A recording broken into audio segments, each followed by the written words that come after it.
ఇప్పుడు వాయించరా మీరు. ఆడేమన్నాడు రాడు?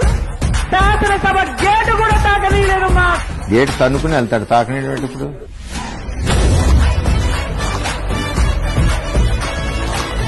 గుర్తుపెట్టుకో, ఈ రోజు నుంచి నీ పతనం మొదలైంది.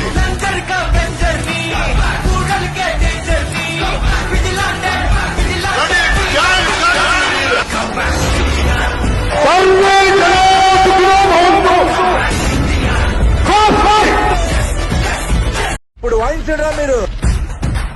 ఆడేమన్నాడు రాడు? శాసనసభ గేటు కూడా తాకనీయలేదు. మా గేటు తన్నుకుని వెళ్తాడు, తాకనేటువంటి ఇప్పుడు.